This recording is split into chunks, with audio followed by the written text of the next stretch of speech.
સૌરાષ્ટ્રનો સૌથી લોકપ્રિય લોકમેળો એટલે રાજકોટનો ધરોહર. રાજકોટના લોકમેળામાં યાંત્રિક રાઇડ્સના ફાઉન્ડેશનને લઈને એવો વિવાદ વકર્યો છે. ત્યારે એસઓપી મુજબ તમામ રાઇડ્સ માટે ફાઉન્ડેશન ફરજિયાત છે. જો કે તમામ રાઇડ્સના પ્લોટ મેળવનાર સંચાલકે ગઈકાલે એવું કહ્યું હતું કે જો સોઇલ રિપોર્ટ પોઝિટિવ આવે તો ફાઉન્ડેશનની જરૂર નથી તેવું એસઓપીમાં જણાવ્યું છે. બીજી તરફ રાઇડ્સ હાલ લાકડાના સહારે લગાવવામાં આવી રહી છે. તેવામાં ફાઉન્ડેશનને બદલે લાકડાના સહારે ઉભેલી આ રાઇડ્સને તંત્રની મંજૂરી મળશે કે કેમ તેને લઈને અનેક સવાલો ઊભા થઈ રહ્યા છે. આ ટીમ એનઆઈડીએમ ની છે. એનઆઈડીએમ ની ટીમ ચેકિંગ માટે નથી આવતી. એનઆઈડીએમ ની ટીમ છે એ ગઈકાલથી આપણા જિલ્લામાં છે. ડિઝાસ્ટર મેનેજમેન્ટ પોઈન્ટ ઓફ વ્યૂથી જે આપણે તાલીમ આપવાની થાય એ તાલીમ માટેની આ ટીમ છે અને માર્ગદર્શન માટે એ લોકો આવેલા છે. ગઈકાલે જે આખો દિવસ સેમિનાર હતો એમાં સ્થળ ઉપર આપણને વિવિધ તાલીમો આપવામાં આવી.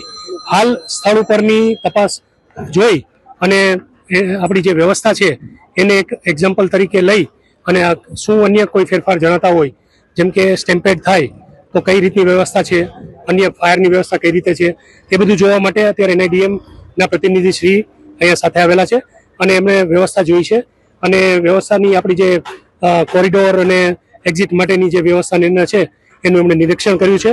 સ્ટોલ અને એની અન્ય જે વ્યવસ્થાઓ છે એમનું નિરીક્ષણ કર્યું છે અને આગળ ઉપર હવે અમે મિટિંગ કરશું, ત્યાં કઈ વિશેષ સૂચનો હશે તો એ ધ્યાન દોરશું. એ વિષય ટેકનિકલ છે, એ આખો અલગ વિષયથી જોવાશે. એનઆઈડીએમ ની ટીમ અત્યારે માત્ર ડિઝાસ્ટર મેનેજમેન્ટ પોઈન્ટ ઓફ વ્યૂથી તપાસ કરવા માટે આવેલી છે.